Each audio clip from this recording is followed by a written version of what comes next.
अमरावती स्थानिक स्वराज्य संस्था मतदारसंघाच्या विधान परिषद निवडणुकीत काँग्रेसचे उमेदवार हर्षजित देशमुख यांच्या भोवती निर्माण झालेल्या घडामोडींमुळे राजकीय वातावरण चांगलेच तापले आहे। गेल्या 4 ते 5 दिवसांपासून देशमुख हे स्थानिक नेते आणि पदाधिकाऱ्यांच्या संपर्कात नसल्याचा दावा करण्यात येत आहे। अंजनगाव सुर्जी येथून नागपूरला गेल्यानंतर त्यांनी पक्षातील अनेक वरिष्ठ नेत्यांशी संवाद साधलेला नसल्याचे काँग्रेस नेत्यांचे म्हणणे आहे। दरम्यान देशमुख हे नागपूर येथील एका खासगी रुग्णालयात उपचारासाठी दाखल असल्याची माहिती समोर आली असून त्यानंतर विविध चर्चांना उधाण आले आहे। काँग्रेसचे जिल्हाध्यक्ष बबलू देशमुख यांनी सांगितले की हर्षजित देशमुख यांच्या आजारपणाबाबतची माहिती पक्षातील अनेक नेत्यांना उशिराने मिळाली। खासदार बळवंत वानखडे, माजी मंत्री यशोमती ठाकूर, माजी राज्यमंत्री डॉ. सुनील देशमुख यांच्याशीही त्यांचा संपर्क झालेला नसल्याचे त्यांनी नमूद केले।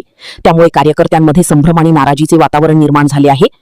या प्रकरणाला आणखी वेगळे वळण मिळाले ते काँग्रेसच्या निवडणूक निरीक्षक तथा माजी मंत्री यशोमती ठाकूर यांच्या वक्तव्यामुळे। प्रसारमाध्यमांशी बोलताना त्यांनी हर्षजित देशमुख यांच्याबाबत 15 ते 20 कोटी रुपयांच्या कथित व्यवहाराची चर्चा ऐकिवात असल्याचे सांगितले। तसेच निवडणुकीत मोठ्या प्रमाणात घोडेबाजार सुरू असल्याचा आरोप करत कोट्यवधी रुपयांचे व्यवहार होत असताना शासन काय करत आहे असा सवाल उपस्थित केला। दरम्यान रुग्णालयातील आयसीयू मधून देशमुख यांनी काही माध्यमांना प्रतिक्रिया दिल्याचे समोर आल्यानंतर काँग्रेसमधील काही नेत्यांनी आश्चर्य व्यक्त केले आहे।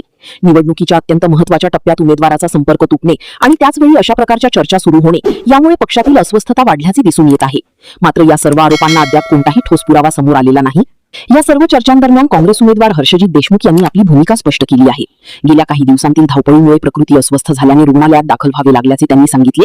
आपल्यावर कोणाचाही दबाव नसून आपण निवडणुकीच्या रिंगणात कायम असल्याचे त्यांनी स्पष्ट केले आहे।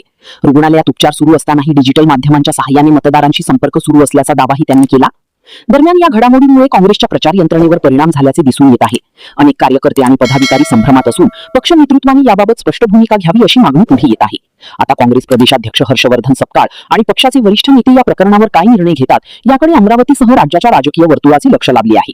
निवडणुकीच्या अंतिम टप्प्यात निर्माण झालेल्या या घडामोडींमुळे अमरावती विधान परिषद निवडणूक अधिकच चर्चेचा विषय बनली आहे।